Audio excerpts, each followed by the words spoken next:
Hello, everyone, and welcome back to Girl You Know What, Episode 3. I am your host, Tahir. And I'm Kisha. And we are back for another show. And this one, all of our episodes are going to be good. Let's just keep it real. But this one is definitely one that is going to be from the heart. And as any other show, it's probably going to touch some nerves, touch some feelings, whatever. But, we're all grown here. That's what we do. It definitely, doing the interviews, like I shared with you this morning, it was a little sobering for me. I bet. To hear some people's thoughts on PWIs and HBCUs. It's a little bit heartbreaking, a little bit sobering. Right. Yeah, so we're going to get what it is. Yeah, we're going to get into all that, and like I said, some of this may hit and touch you in certain areas that you won't like, but it's discussion that needs to be had, especially in this climate, this day and time, with people in Congress and local, federal level, whatever, trying to take away certain type of learning and calling it something else. And we might get into critical race theory another episode, but this does tie into all of that and what they're trying to do, and why we feel personally that it is important for us to send our children, our nieces, nephews, grandchildren, whoever to an HBCU, and why we feel so strongly about that. And like I mentioned, especially in this climate. So first I'm going I'm a little disturbed by the fact that people, and I said this to you this morning again, in 2022, to be a Black person, with everything that has gone on in the past, 5 or 6 years, and with everything that's going on, I don't understand how an HBCU is not your first, educational choice for your child. Right. It's a little, but I guess I did get some of those answers. Yeah. And let me say, when we were talking earlier, and I have this in my notes because I wanted to point this out, because I remember I didn't do any interviews. I did a poll, and I did talk to a couple people, but I didn't really do any interviews. I talked to some people who went basically to, and let's just say it, PWIs all through their entire school and PWI existence. Stands for a predominantly white institution. Yes. Just in case some of our listeners don't know what that means. Thank you. People who've gone to HBCUs, which is a historically Black college or university, I think that, are we the only ones who use the term PWI? Oh yeah, definitely, yeah. I don't know if I never knew the term until I attended an HBCU. Right. And I've heard the conversation on HBCUs versus other universities, and the way that most people refer to those are PWIs, predominantly white institutions. Right. So I just want to clear that up for people. Yeah. Who are like, what's a PWI? What's a PWI? Right. Yeah, because I don't know what that is. and always, if y'all have any questions or comments or whatever, and we will, if you give us questions and stuff, we will address those in later episodes if you would like us to. But if you have any questions, or, if we say some stuff that, you may not know what it is, if we kept saying PWI and Kisha didn't explain what it was, or I didn't explain, what it stands for, or whatever, ask us, because we don't want to just be in here talking, and, because this is a dialogue, it's a conversation, even though it's just the two of us on these microphones. We still want to connect with you. Exactly. The purpose, is to connect with the people who listen. Exactly. So we're not excluding you from the conversation. Right. And as usual, I'm going to pretty much just throw the questions and give the lead to my girl because because she really did the interview, she really did the research for this episode. So I just want to, and I mean, it really wasn't any research, you know what I mean? I guess just the interviews, but I guess that is still research. Yeah. Yeah, definitely it is. I take that back. Sorry, girl, you did your research, girl. Trying to like make it sound like it's less than what it was. I'm sorry, girl. No, it wasn't. It's okay. But there are 2 points that I do want to hit on before we get into the deep part of it. Yeah. And I think last week, or no, I think we were just talking on the phone. And I was saying how, like, I went into JD Sports. And if a lot of people don't know what JD Sports is, it's basically Finish Line. It's another store for Finish Line. And we have one here at Polaris Mall, which it took the place of Finish Line and everything like that. So it's not a knockoff store or anything like that. And I just want to put that out there like it's a major chain. I went in there, of course, me, the shoe hoe, went in there looking for some, I moved up from hoe to horror girl. I mean, from horror, because it is what it is. They get me every time. So I was in Polaris and I was going to the Apple store to get something. And I was like, JD Sports is like 2 doors down. So of course me, went in there, looked at some shoes, didn't see anything I liked. So I was like, well, let me go look at the clothes. So I went and, I'm all for hoodies, like that's all I wear. And, when fall hits, I'm in a hoodie. So I went over there, looked at the hoodies, and I saw this little section. And of course it was a little section, but I was still impressed because they actually had, and this was like, I bought a Champion hoodie and it was HBCU. And I asked them, I was just like, and of course me, I didn't, I asked, but I also did pulled out my phone and, researched the hoodie to make sure that it wasn't nothing, no BS. And it was a Champion hoodie, so I figured it wasn't. Right. But I still wanted to check, to make sure that the proceeds are going to go to the HBCUs and whatever.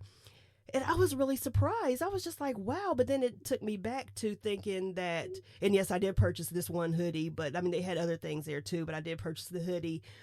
And, when I'm looking on other websites for clothes and stuff like that, they do have HBCU, like they have the separate colleges, and then they also have just like the ones that say HBCU on it and, things like that. But it's almost like since people are talking about it more, it's fashionable. It's fashionable to the public. And I think they do that with everything. They do. Anything that's popular among African Americans, they're going to put it out there. They're going to put it on a t-shirt. Yeah. And it's like it's everywhere. I saw somebody put a video up and they were in Forever 21. And there were, they had Malcolm X t-shirts. See what I'm saying? They had Dr. King t-shirts. They just had all kind of t-shirts. And I know it's like in honor of Black History Month. But they're going to put anything on a t-shirt that is fashionable, as you say. Right. Yeah. To them, it's fashionable. To us, it's our heritage. Exactly. Yeah. And try to sell it. Right. It's important to us, but to them, it's just like, oh, it's just another shirt. Oh, that's cute. Yeah, that's cute. Yeah, I'm for the blacks. I'll wear it. You know what I'm saying? Which we don't really see too. Blacks. Oh Lord. Ain't that what they say though? That's true. So for us to get started with this, so I had a few questions, just like getting started. I had jotted these questions down when we said we're going to do a show about HBCU versus PWI. My first thing was, don't get mad at me. I had to put this out there sometimes because I am accused a lot of times of being very direct. So, if the children can't handle it, they can't handle it. You know what I'm saying? That goes on in my mind. Right, but we do have to put disclaimers out nice there. Stuff first. Okay. Yeah. Oh God, I don't think none of these nice, but I'm gonna try. So the first 3 that I wrote down, which the interviews that I did went completely opposite of what I wrote down. So I wrote down, oh Lord, where do I start? When parents who went to HBCUs send their kids to PWIs, I kind of feel like that was a little weird, but don't be mad at me because I said that. Right. And then how much sympathy do we offer to Black students at PWIs, Mm-hmm. who suffer from like racism, and then they want to do these sit-ins and they want to protest, and I be kind of looking like, what you want me to say? What we supposed to Yeah, say? what we supposed to say? I mean, what you know? I They mean, knew that what? we went there, right? Right. But obviously they don't. No, they don't. And Charlemagne the God said this best, and I continued this throughout two of my interviews, that we still believe white ice is colder. Mm-hmm.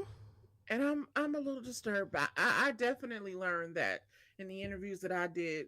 So I interviewed three people who went to PWIs, and they went to three different PWIs, and that was the sentiment I got definitely from two of them, that they truthfully believed that their degree, if they went to an HBCU, that their degree would not be as valid or looked at as being as important as a degree that they earned from the institution.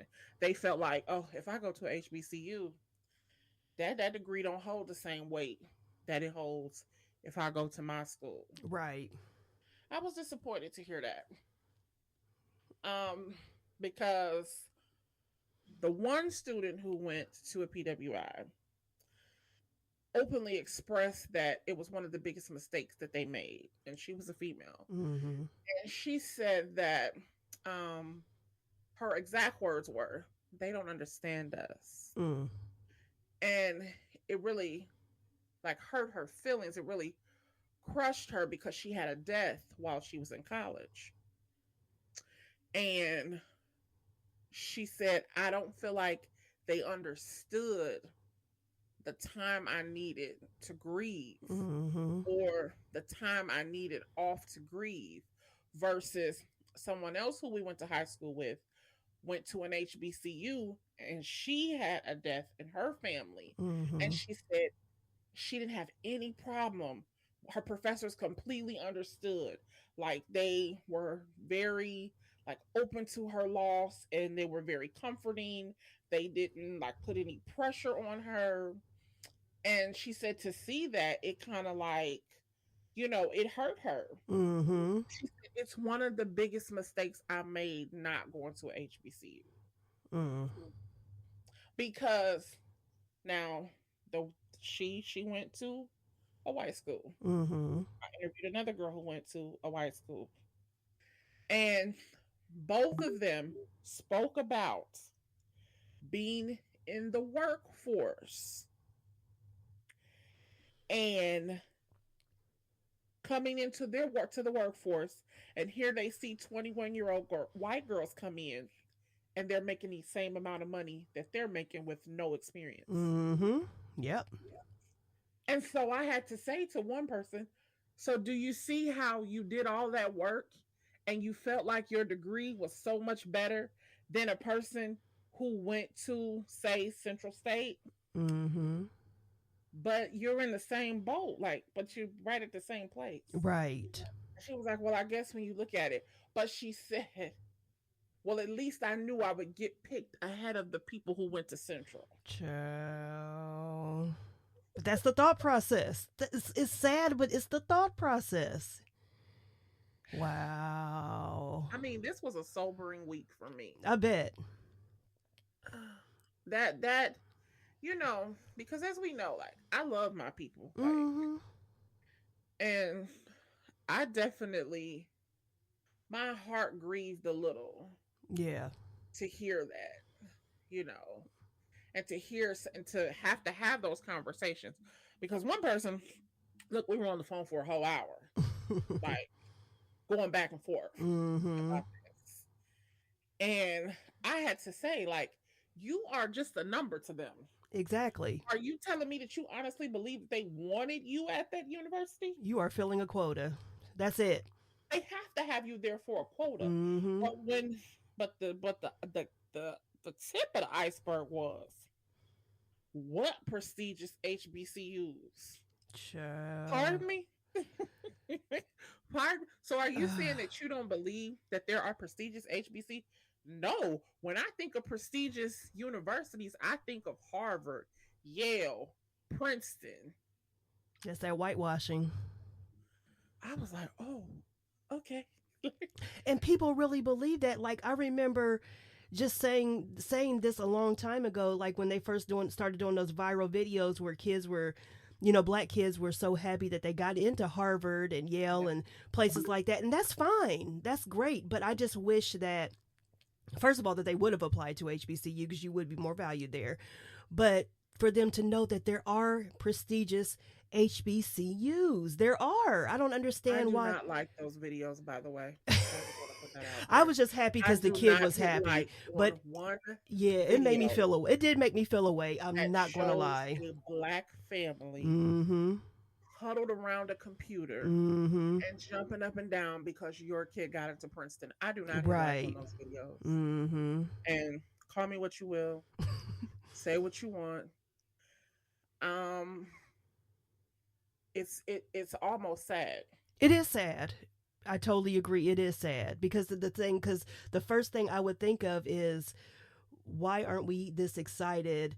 Because I'm sure there are kids that, are happy that they applied to Howard and Spelman and Morehouse and Hampton and Prairie View. Yeah, North Carolina A&T, all of these, and I know there's tons more.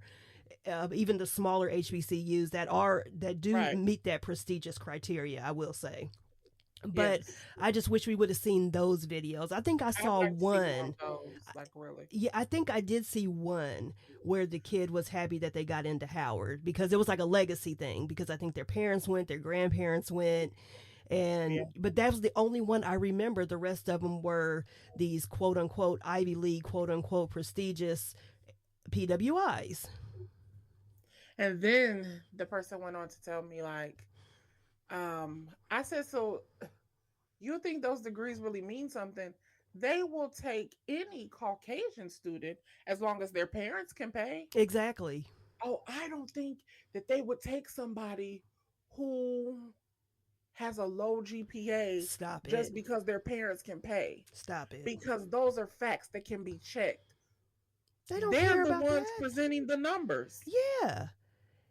If you got the cash, you can get, let me tell you something, and this may be turning, getting off the subject a little bit, but my grandfather, he went to, he ended up getting his bachelor's. He started at Ohio State, but he ended up getting his bachelor's from Franklin. That was one of the main reasons why I went, and so did one of my aunts. That's the main reason why I ended up going to Franklin. Right. But he ended up going to OSU, Ohio State, to get his master's. And he said that, I just remember him and I having a discussion when I said I wanted to go to Hampton, and even I remember almost verbatim the same discussion when I was in my senior year of high school, and I applied to like 3 different HBCUs. I applied to Central State, Wilberforce, and Hampton, and those were the only 3 that I wanted to go to. And he said, if you get into one of those, go. That was all he said. He didn't give me any explanation. He just said go. So later on, we were having a discussion when I was applying to Hampton to go there. And, after I got my degree from Franklin, and he was just like, I told you in the first place to go there. He was like, because I got into all 3 of them. And we all were supposed to be at Central State together, girl. But I was being, I was just like, I'm going to stay home. I'm going to work, whatever. But anyway, I just remember him saying that, go, just go. He was like, he wished that there would have been a closer HBCU. And this was, I think, like in the late 60s, early 70s when he got his master's. And the only reason why he went to Ohio State was because he worked as a police officer for Ohio State. That was the only reason he went. And I think you can go for free. Like, if that was it. Employees go for free, right? Mm-hmm. That was the only reason why he went there, because he said he either would have went back to Franklin to get his master's, or he just wouldn't have got it, because he said he could not see himself after going to a PWI. And this was back in the day. This is my grandfather. Right. So it's just like, even back then, he said that he wishes he would have went to one. And so I will say this. I want to tell the positives. Okay. So the first person I asked was in a band. Mm-hmm. So, so this person was in the band in high school. Uh-huh. And so I asked, did you always know that you were going to go to a HBCU? And so what happened was they had attended band camp at Hampton Mm-hmm. and at Michigan State. Mm-hmm. And she said from then she knew that, oh no, I have to go to a HBCU. Listen. She said because the band experience was completely different at Hampton than it was at Michigan State. Right. And then another person I asked was in the choir, and they wanted to attend a PWI, but ended up being offered a scholarship from the director of the department, the music department, or the choir department at Central State, and got into the choir. Right. I want to say this too. So I had like my own little list. Like, yes. What are the premier HBCUs? Like what I thought they were. Okay. Now my list is pretty good compared to what the real answers are. I just want to say that. I know that's right. So I had Howard, Hampton, Morehouse, Spelman, NCAT. NCAT is North Carolina A&T, just so y'all know. Right. Alabama A&M. I had Tuskegee and I had Alabama State University. Now the real list. Uh-oh. So the top 10, and this is from this year. Now this list is top 25, but I only told the top 10. Okay. Should I start from 10 or do 1? 10? Do 10. Yeah, do 10. So 10 is Claflin University and Delaware State. They tied. Okay. Number 9 is Fisk University. It's in Tennessee. Number 8 is NCAT. That was definitely on my list. Number 7, FAMU, Florida A&M. Wait, okay. And 6, Tuskegee. 5, Morehouse. 4, Hampton. No, you so happy. Because I was going to say something if they weren't on that in the top 10, but go ahead. So I'm happy now. Hampton. And 3, Xavier University of Louisiana. 2, Howard. And number 1 is Spelman. Oh, okay. Come on, ladies.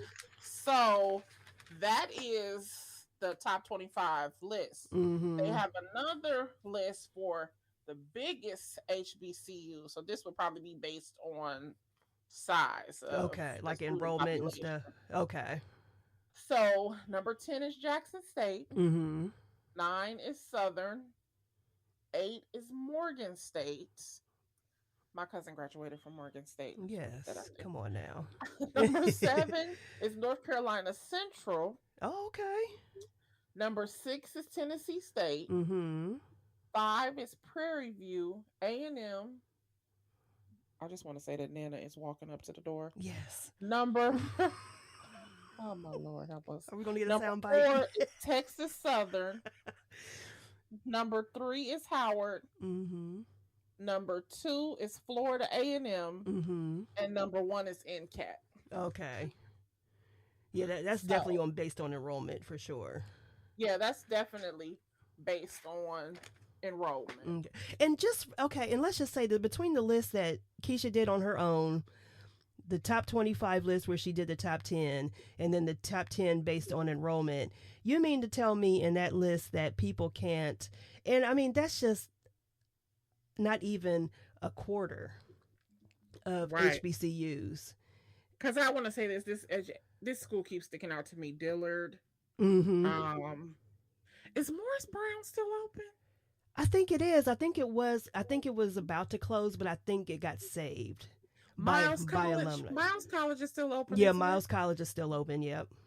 Yeah. When I moved to Birmingham, that's where I was going to go. I was not finished with my degree when I moved to Birmingham, and I was going to go to Miles College. Okay. I'll tell you something that they said that kind of like, something that we don't normally have to do here. But something that they asked us for was like, oh, you have to get a tuberculosis test before you come. And I was like, Oh yeah, they you don't be play down serious? south. Yeah, down south is a different breed, girl. Yeah, because I think we were talking about this Yes. earlier.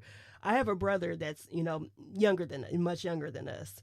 Uh, Um, and he as we were coming up, of course, by the time he was probably just the middle elementary school, I had got my first degree, so that's how much of an age difference we have. oh, okay. Yeah, we were going into our junior year of high school when he was born, so we're like 16 and a half years apart. I got Oh my God, driver's yes. license the day after he was born. My aunt had to take me because my mom was still in the hospital. So Oh that, yeah, so wow. that just, I just want to give you a perspective of the age difference. So I didn't he, realize he was that much younger than you. yeah, girl. Yeah, he's like 16 years younger than us. So, but he wanted to go to HBCU, and of course, with my encouragement, and everything like that. And you spoke about this as well with someone who you spoke to who ended up, their family member ended up going to a PWI because of this very same reason. But it was the only reason why he was so close to going to Tuskegee, because we have family in Alabama and he really liked the campus and everything like that. And they were the ones closest to the program that he wanted to do, which was wildlife Right. management. But they didn't have that direct program, so he was going to have to do his own curriculum, which would have been a pain. So he ended up going to West Virginia University, which, I mean, he had a good time. He's a chameleon. He can, he's a lot different from me, so he can adapt to anything. He's very outgoing and stuff like that, so he was Right. cool. He adapted to it after the initial heartbreak and everything like that of wanting to go to HBCU, so that was good enough for me. But still, that's another thing that you had to think of too, when is if you have your heart dead set on a program, you are going to have to follow, if you don't want to do the specific curriculum that you're going to have Yeah. to. Yeah, I mean, because that is a And pain. that's the thing that I wish we could see more of. Number Mm-hmm. one, I wish HBCUs will understand how many more students they could attract if they have more online programs. Yes, Baby, because it's like a needle in a damn haystack trying to find a program. girl, Like trying to find an online that's program. the Let me say that. thing. That's the thing. Because it's like, where are they at? Yeah. And especially you would think now, because I know most colleges, of course, are back to in person learning. But when the pandemic hit and they saw how, they were able, with their student body they had at the time, they were able to do that. Just think how much more people you can attract, Hmm. for various programs. You would get it. And they're missing out on a whole market of adult students. Yes. I Mm-hmm. think they believe that it's taking something away from campus Mm-hmm. if they open it up to an online world. Right.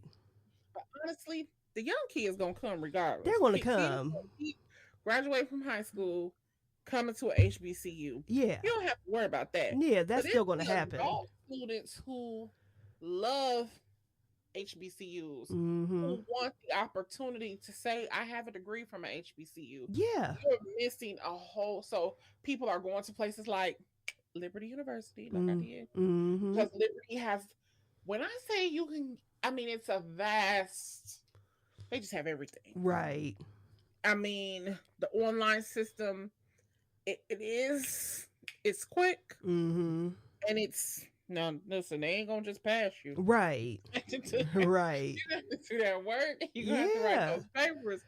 But it is definitely, I mean, they have 14-week programs, 8-week programs. But Mm-hmm. you can go to law school online at Liberty. Like Oh, they see.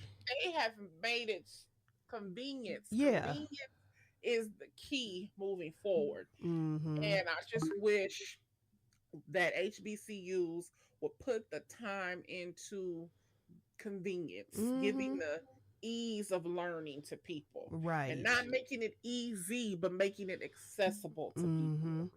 Because that's the And thing. I mean, we're missing a lot of yeah. people. Yeah, because you just said it. You said it. The reason why I ended up going to Hampton and why I'm still thinking about getting my master's, I don't know if I want to do all that work, but still thinking, okay. is because, you know, I wanted to say that I did have a degree from a HBCU, and Right. and you know, that was it. I didn't get to Mhm. experience, I mean, I got to go on campus and, you know, attend certain things and do things, but I wasn't a part of the student body. You know what I'm saying? Like the Right. everyday student body. So I was able to experience some on campus stuff, but not like it would have been if I would have went directly out of Fresh high out of high school. Yeah, school. fresh out of high Right. school, or even if I would have moved to Virginia and, you know, Had just a whole different life. exactly. Yeah. So, Yeah. but I mean, for some people, it is just saying that I got a degree from a Yeah. HBCU, and that's amazing. I love that. Mhm. Now, let me Yeah. ask It you that. definitely. Yeah, let me. No. Okay, so when we were talking earlier, when we were going over, you know, like some of your notes and stuff like you had before we Mhm. you started doing this, it made me think of something, Mhm. and I'll come back to my poll in a second, but this goes into the people who were saying that, you know, almost like they turned their noses up at HBCU. Absolutely. And it reminded me of people, these would be the same people who turn their nose up at black businesses as well. And that scares me.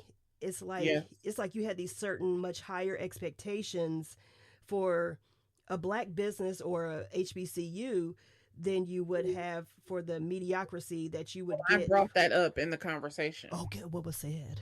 I brought that up in the conversation. I said desegregation really didn't kill black business. Mm-hmm. What killed black business is you people who believe white ice is There colder. you go. Yeah, goes I said back to because you've been that. shopping at that same black grocery store all this time, and that black owner has been taking you in, has been welcoming you with open arms, Mm-hmm.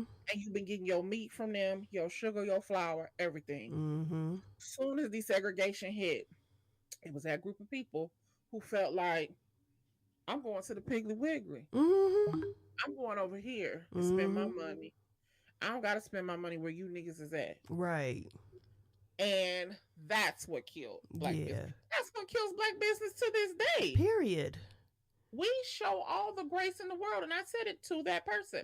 I said, we show all the grace in the world to other businesses. I said, I Mm-hmm. don't see y'all going in Gucci, Fendi. Y'all going none of these places that act a fool when they disrespect you. But Mm-hmm. lo and behold, you will buy a $25 pair of socks from a black business and will try to get online and ruin that business's whole reputation over Exactly. $25. Mm-hmm. Like, I don't understand that about I people. don't get the mentality. I truly don't. I don't. Because I remember, like, It's almost abusive. It's almost self-hate, honestly. that's you took the words right out my mouth. I promise. Because I was just getting ready to say, like, every now and then I do try to post, especially like if it's somewhere that I tried or, you know, like that I've purchased from and it's a black business. I always put it out there. That's just something that I've always done. And Mm-hmm. you know, so somebody say that, oh, I've been there and I didn't like this. You only been there once and you tried one thing. Okay, you didn't like it. But if I were to go and say, like, oh, I went to Cheesecake Factory and I had their orange chicken and it was so good. Oh, yeah, girl, because I went there and I had this. I did go one time and this wasn't that good, but I did have this. And you know, it's like you're constantly always trying to find a way to up this white business, predominantly white business. You know, but the If there's one one thing we gonna do at this house, is we gonna try to order food from black people. listen, that's number one today. I'm It's going to a Shrimp black Lips restaurant today. right down the street. Okay. They done messed up my order. I don't care. Listen. They be changing the way they make the fried rice. Mm-hmm. One time it have just the peas and the carrots and the onions. The other time it be like, you know how you get the bag of mixed vegetables Uh-huh. and you dump that in there. I don't care. Don't care. I'm still gonna keep eating. Listen. Like I said, I live on the north side still. I'm going all the way to the south end to Shrimp Lips today. I'm going later on because I got my heart set for some of their damn what is that stuff called? Their seafood gumbo. I want some. Yeah. And I could get it from somewhere else. I share stuff that I don't even necessarily patronize. Yeah. Black business, like I'm not in Columbus. Mm-hmm. Listen, Leanna just opened a food truck. What's it called? Soul Crave. Yeah, Soul I'm Crave. share it Yeah. every time she puts something up, I'm gonna share it. Mm-hmm. Yeah, there's places that I haven't even been every to. time I put with Shrimp Lips, Mm-hmm. I ain't know that lady. Right. Columbus, and I kept sharing it. And when she came to Dayton, Mm-hmm. we went right over there where she was, Mm-hmm. and we got some. And I keep sharing it. Right. I had never had it a day in my life. Mm-hmm. And I share it. And it's just to help get the word out there, because you do have tons of people who will be, who was straight up down a black business, and they'll do the same thing apparently with black higher education. Absolutely. It's crazy. And it's sad. Mm-hmm. It's sad. It is. And I think the one person I interviewed, I think they kind of, as we talked about it, because they talked about it with me this morning, I think they kind of saw like, oh, yeah, like it didn't make a difference. Right. And it doesn't. And then they began to talk about all the racism that they suffered at the PWI that they went to. See what I'm saying? All the racist activity that was going on the campus. Mm-hmm. And they don't protect you. They're not going to protect you. You can have a certain group or whatever that's going to, sit out here and march for you and everything like that. And, but still at the end of the day, they're not going to protect you at all. You're just another number. It doesn't matter how big or how small of the PWI you go to. You are there to fill a quota. I don't give a dang how smart you are. I don't give a dang if you were valedictorian, salutatorian. I don't care. You are there to fill a quota. Go to HBCU. I'm just saying. If you was a valedictorian, a salutatorian, I don't know what they call it anymore. Right. But please go to a HBCU. Please. Apply to Spelman. If you are a young black woman who has grades that high, apply to Spelman. Yeah. Please.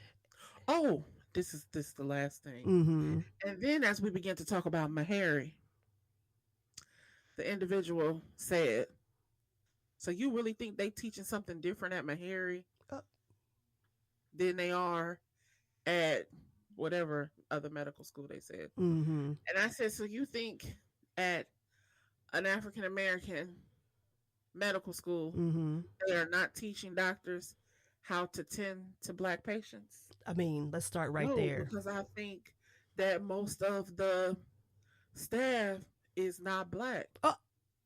That still don't matter. It don't matter. It is a institution of learning for African American students, and obviously you go to that institution because not only do you want to be at a black institution, but you also want to get specialized learning for how to treat African American patients. Exactly. People of color. Because we are different. We are built different. So yeah. Oh, child. Listen. And I mean, and you can see that even if you have a black doctor and they didn't go to, Meharry, or, somewhere like that, where, they will teach you how to, I mean, just in the real world. I mean, just like when you're dealing with your doctor, you can have a white doctor and they can be compassionate and everything like that, but they don't understand everything that you're going through. I tell everybody, whatever the weight amount or whatever, anything that they come back and tell you, you should do this. Listen, find you a black physician. Please. Because them numbers on that chart really ain't for us. I do think everybody should be healthy. I do think everybody should be a certain weight. Listen, I have had weight problems my whole life. I do 100% believe that you should be healthy. Right. But I also know when they created that chart, they weren't thinking about you. No. If you black. The same way they do the clothing charts. I said to the person, "Why we need to get comfortable with the fact that they not really for us." And I don't know why that bothers people so much. Yeah, I mean, it is what it is. I mean, you can look at the stuff and tell. Not for us. No. That was for them. We are built different. It is what it is. I don't know why people be so mad about it. I don't understand it either. I really don't. I don't get it. But in closing, we just really, really like to see parents just consider showing your kids some of the information from some HBCU. Please. And know that there are prestigious, if that's what you're looking for, there are tons of prestigious HBCUs. Yeah, I mean, God, you didn't know? Wow. And the thing is, we're in our 40s and people don't know this, obviously. I just don't know how you don't know. I don't either. I don't get it. especially now with as much stuff as HBC. I mean, people know about Jackson State because of Deion Sanders. You know about their football program. Learn about some education. Learn about the educational programs. Yep. If your kid wants to go to medical school, look into Meharry. There's nothing wrong with that at all. Yeah. Ciao. Absolutely. Girl. So we're going to talk about Kanye. We're going to talk about Kanye. Okay. So, and you know, it's a complete 360 from the topic, but there's just been so much going on. So Kisha called me this morning and we were just talking about it. And well, actually she texted me early this morning and I was up, but I saw your name come across, but I was like, let me go, let me look and see what she got to say. Maybe it's something, idea, or maybe, she said she can't do the show today, I think I called you. Yeah, I called you. Well, no, this morning you texted me. It was like 8:20. I called you because you still sound like you was asleep. I had just woke up like about 7:30. Yeah, I woke up like about 7:30 because I was up like in the middle of the night, but I ended up falling asleep. So yeah, you called me and you were like, "Girl, we got to talk about Kim and Kanye." So I am going to discuss this a little further on my solo podcast, and if you want to, you can come on and we can discuss it even further after we do a little bit more research or whatever. Because you're always welcome, girl.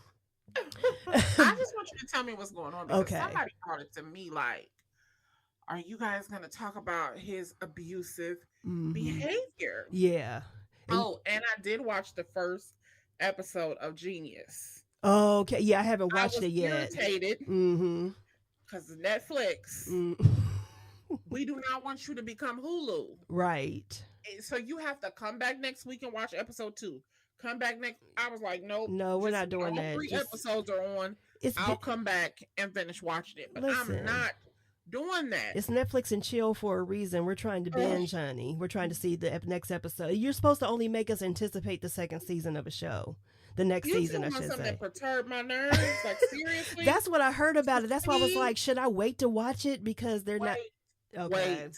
Because, I like to watch them back to back. Yeah. And that's why you should wait. Because it's so good. You're going to be ready. Like, okay, what's next? Right. And with Netflix, we're used to like flipping right to the next episode. Right. Right. Don't even do it to yourself. Because it's very good. Yes. It's like, I still got an attitude 3 days later. Right. Why would y'all do that? Well, they know what they're doing, girl. They trying to change it up. I feel like they suppressed my tweet because I tweeted them. Oh, they ain't paying no. They like, nuh-uh. They like, people like catching on. And I'm probably gonna tweet them again today because I just brought it up. Girl, you pissed again. Like, I'm mad all over again. Like, why would y'all do that? Okay. But like I said, we're going to discuss this more in depth on, and then we can even, and if you want to, we can discuss it in depth more next week. But I do want to give you like why people are saying that this is he's being abusive. Yes. It's almost like, it's mental because he's, from what I'm seeing, he's threatening Pete Davidson's life. So what did he say? Because when people say he's threatening him, did he say like, I'm gonna off you? Yeah, pretty much. Not in those words, but yeah, he did say that he is going to have somebody, or first he said that, he was putting out all these subliminals and everything like that, basically saying that he wanted somebody to get with Pete Davidson pretty much. And then Kim, I guess he put, in his dumb ass, put a screenshot up of the text that Kim sent him, basically saying that, you're putting us all in danger pretty much. This isn't verbatim, but it's just like she's saying, you're putting us all in danger. There are people who are threatening Pete. He doesn't deserve that. That's basically what she was saying. So Kanye's fans are threatening Pete. That's what it seems like. By him having an issue with Pete, and his fans, are like, which is the nature of social media today. Right. People are stupid. Yeah. And this is not your life. This is their life. And so because you see your favorite rapper having beef, this is how Tupac and Biggie died. And it shouldn't even be a beef. It's not even really a beef. Yeah, but go ahead. Yeah. This is why I'm speaking this way. Because this is what happened with the beef with Tupac and Biggie. And we lost 2 great souls. Right. I ain't got no holler for Pete Davidson. I don't really know him. But I don't like the narrative because this is how we. I definitely don't have any holler for Kanye either. Right. I love Pusha T, but I don't really have that much holler for Kanye. Mm-hmm. And because he walked into this with his eyes wide open. Right. He knew who he was getting involved with when he came into the situation. Exactly. And we all knew that she would do what she does. And she gonna cry wolf. Like she gonna definitely make people be against him. I'm not saying that he's right. Right. I just want to put that out there. Yeah. But it's going to be definitely blown out of proportion to the 10,000th power when you're dealing with her. That's just with any of them. That's what you're gonna get. Right.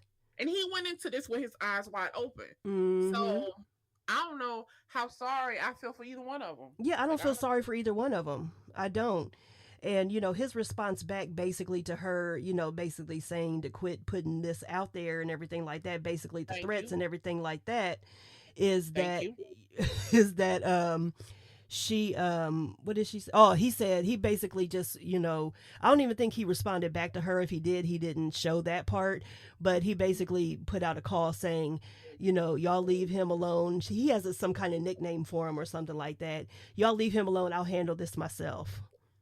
Okay. So yeah. I don't know if I consider that to be abusive behavior. Right. But so there's, and these are things this is why I didn't do my podcast yet this week. My DannieBSpeaks is because I need to look some more into this, is because I see where people can say, like, they're saying he's stalking her, like he's basically, and this is the thing too.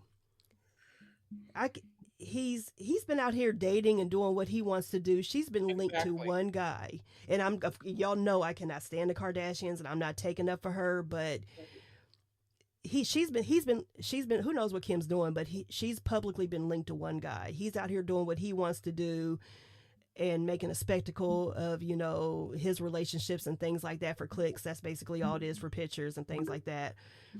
And she's seen out with one guy and he loses his damn mind. That's what it seems like. And to me, so I think that's the narrative that they want people to believe. That's the narrative they want people to believe. We have to be careful with anything that they're involved in, because we know that Chris, that part, I like her, but Chris is a master at what she does. Do you think that if she, I'll let you finish in a second, but do you think that if he was really stalking and abusive, that he would still be a free man with Kris Jenner involved?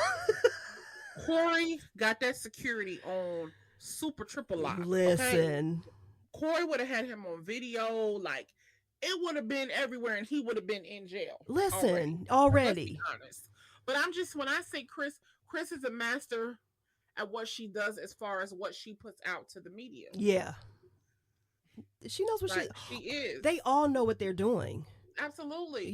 So it's I just don't want people to be so one-sided. Again, I'm not saying that he's right. But we automatically, because this is what happened with the whole Me Too movement. This is what happens in general. Right. A person says something, and now everyone just jumps on one person's side. And we need to be careful with using the words like abusive and stalking and bullying, which I hate that word, because it's just like, what are you, two? It's just like, stop using those words so frequently just because you don't like the behavior. Have become weapons. Thank you. And we all know, and of course, like I said, I just mentioned, I'm not a fan of the Kardashians, but I'm also not a huge fan of Kanye right now, or period. But so I'm not defending either one of them, because like I said, I could care less. But the thing about it is, we all know he has issues. We all know that. And he's not watching the first episode of Genius. I'm sorry to cut you off. No, go ahead, please. He had a true, genuine relationship with his mother. See what I'm saying? And everybody knew that. He has lost, so he was feeling some kind of way, and he went to his mom's house, and to see how she poured into him, she just spoke positively to him. Right. She spoke and lifted his spirit. Mm-hmm.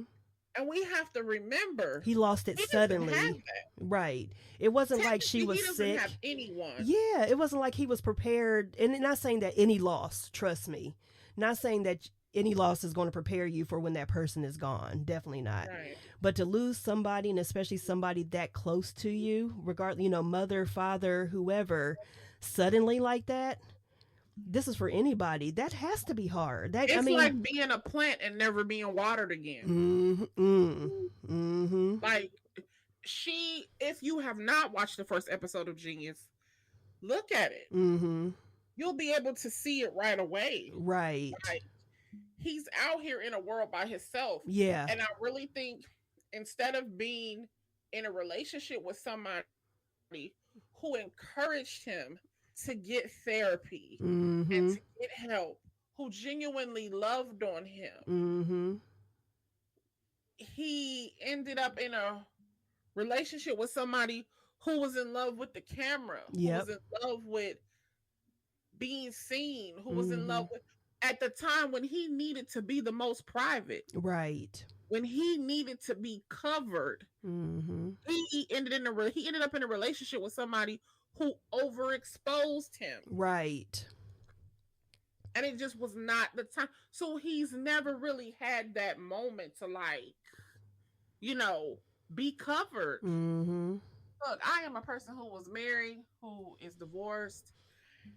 And if I learned nothing about being married in my marriage, you have a responsibility to cover your spouse. And I just don't feel like he got that. Because he had, not like you the said, death of his mother. No, he hasn't been with people, and he's not surrounding himself with people, obviously, that care about him. It's obvious. And the sad thing is, I just remember going back to watching the episode of him on Celebrity Family Feud, and I don't know if it's still like this or not, but he had 2 or 3 relatives on the show with him, and one was like his manager, one was like they like worked for him. Right. So it's like, are they still not around? Do they not have his best interest, or is he just that far gone to where it's just like, you know? And when you start paying people, that's why I think sometimes it's okay to have people working for you who are your family.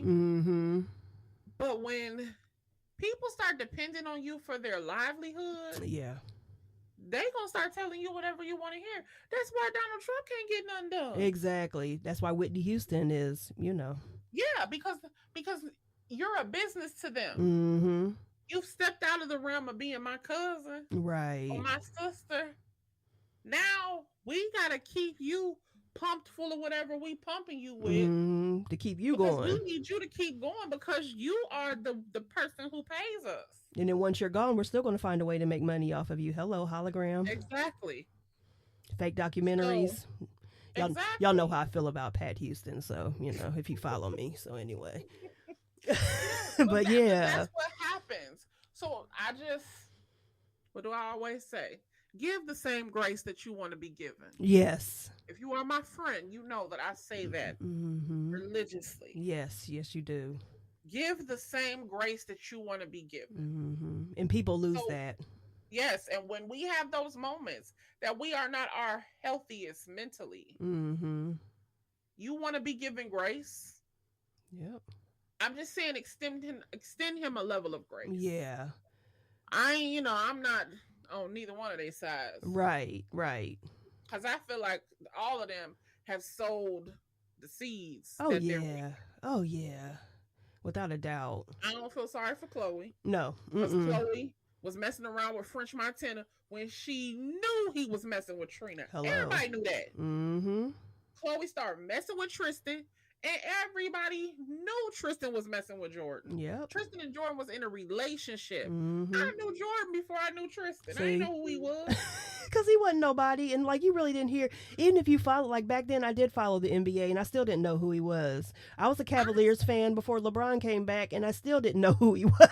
I was just like, I've seen Jordan at a basketball game and she had the cutest outfit on. And I'm like, who's this girl in the clubhouse? I'm like, Jordan. So, I got to Google because I'm old. I don't know who people is. Right. Google is your friend, girl. I'm like, oh, okay, Jordan. So she go with Tristan. Oh, so that's her boyfriend. Mm-hmm. Okay. I didn't know who he was. Yeah, I had no clue who he was. And he didn't get popular really until he got with Chloe. And that's what he wanted. But now he's sucked into that Kardashian web. And, he's still doing his thing apparently. So she wants to feel sorry for her. Like, now girl. No, you married Lamar like what was it, 9 days? Yeah. 9 weeks? What was it? You didn't know him and he had all them damn issues. You didn't know what was going on. And he had a baby. Like a little baby. Girl. Like, I don't know. I don't be knowing. And I judge myself by the same measuring stick. Mm-hmm. I tell myself all the time, the Bible tell you, whatever you sow, you're going to reap. Yeah. So, you think they was going to be able to just keep acting like that and doing all this stuff? And you think they keep running into... Look. Yeah. Pete Davidson looked like he 2 days off meth. It's like... It ain't really no prize she walking into. Exactly. So why are you feeling a certain type of way? And you around here caravanning with all sorts of models and everything like that, but that's okay. Look. And you come in. If I was his friend, I'd be like, dude, look, he look dirty. Just leave him alone. Let her. She's going through a phase. Yeah, he's much younger than her. She wants to live out her cougar fantasies. Go ahead, girl. It's just look, do your thing. Because see, this is another proof. This is more proof. Excuse me. That y'all be putting these black men. Mm-hmm. Y'all be putting these women on pedestals. Mm-hmm. And look at the Caucasian men that they date. Can we just start right there? I just want to put that out there. Let's just start right there. Look at what they require from y'all. Right. Let's not even think about the pedestal y'all put them on.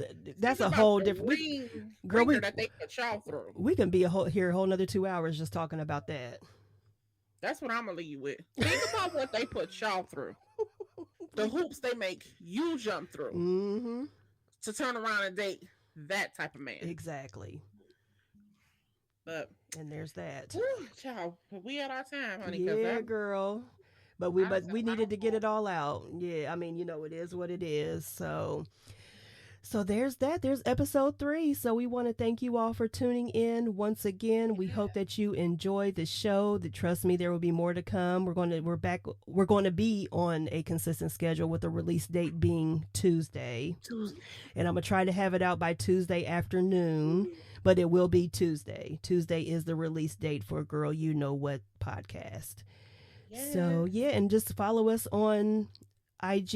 It's girl_you know what, and that'll give you all the places that you can find the podcast when we're recording. We're always post a link there. Yes. Whatever the new podcast is for the week, if you go into girl_you know what, go to our Instagram page. The link is right there for you to listen to the podcast. Yes, definitely. And follow that page first and foremost, but also if you want to know what else is going on with us, you can follow Kisha at Wellness and Women and me at DannieBSpeaks.